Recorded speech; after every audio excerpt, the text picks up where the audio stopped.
श्याम रामचंद्र की जय हो। नवमी तिथि मधुमास पुनीता चैत्र मास मधुमास नवमी तिथि शुक्ल पक्ष नवमी तिथि अभिजित नक्षत्र मध्य दिवस ठीक 12टा मन रखि थांतु राम जदि दिन 12टार जन्म हेले कृष्ण राति 12टार जन्म हेले एक कथा परम सत्य कारण 12टा मुहूर्त ही बहुत पवित्र थाए यह पुराण संस्कृत मध्य दिवस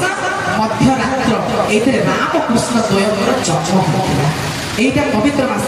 पवित्र समय जेते बेले सूर्य राम को देखुथिले कृष्ण राति बेले चंद्र देखुथिले एक कथा सत्य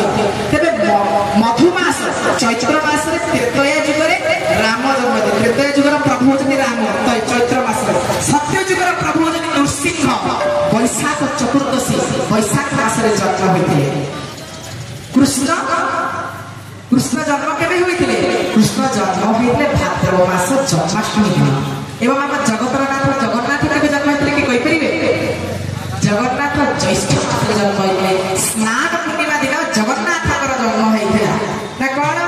धन्य तोर पाक चाहाणी तते घड़ी छिके ओ बिंदाणी धन्य तोर पाक चाहाणी तते घड़ी छिके ओ बिंदाणी भासुथिलु महदथि तुळे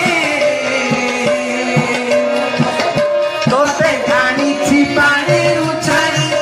तोते आनी छि पानी रुछाणी तोते आनी छि पानी रुछाणी तोते आनी छि पानी रुछाणी तते आनिछि पानी छाणी महदथि कूଳରେ भासुथिले पानी छाणी के से ज्येष्ठ मास पूर्णिमा तिथि देवस्नान पूर्णिमा दिन जगतर नाथ जगन्नाथଙ୍କର जन्मदिन आमे एई 4टी दिन